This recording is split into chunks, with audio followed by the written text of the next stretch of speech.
while I was at the workshop, my friend John, who's my assistant now that works here for me, he went to one of the first conferences, I think, down here in Albany, and I asked him what he was doing, where he was going, him and Brian was going, so he explained to me. I said, that sounds interesting. That's like all the stuff I believe in and the stuff that I like to do.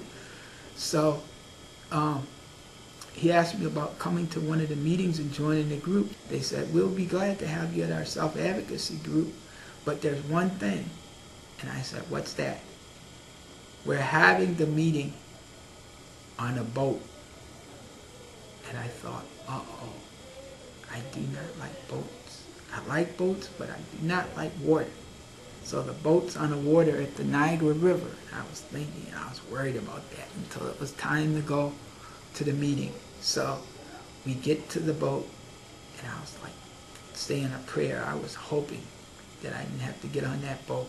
The phone rang, and John got the phone, and he said, oh, hello, and he was talking to someone. And then he came back, and he said, guys, I have good news, and I have bad news. And we said, what is it? He said, the good news is we still are going to have our meeting. I was like, yeah. And what's the bad news?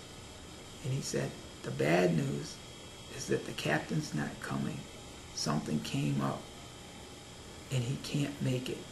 So we'll have to go and have our meeting at one of the restaurants or somewhere else. And I was happy. I took my cane and stuck it up in the air. And I said, thank you, Moses. One of the goals, I felt that if we want to make an impact on the state and what happens, we had to be everywhere. We had to be a part of the decision making from OMRDD, this office, all of our local offices, our state.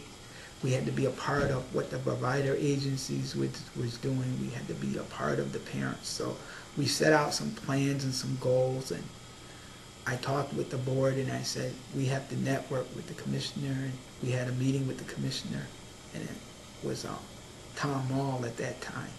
And I told him that, you know, we wanted to work with him and partner with him, but with the understanding that there's going to be some things that we agree on, some things that we don't agree on, but, you know, we'd have to be able to make a partnership. So he said, okay, and then we started being invited to the meetings and committees here, and he came to our meetings and talked with us, and, you know, people were on, you know, committees and things, and then we just started a partnership which have grown throughout the years, and we've had some very important moments.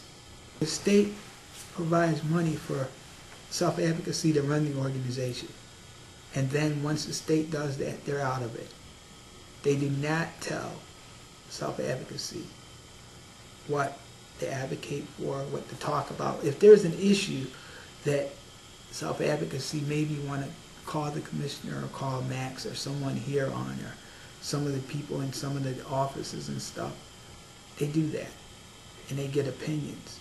But they, you know, no one here ever makes up the decision for self-advocacy.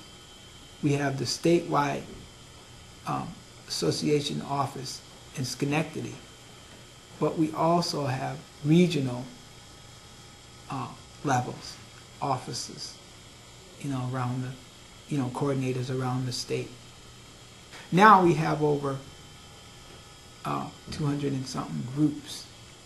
But what we're doing now is, since we changed our bylaws to make sure that they're really a group and registered with the Self-Advocacy Association, so we put a few things that they have to have. That they have to have an advisor that is selected by the groups. We have to have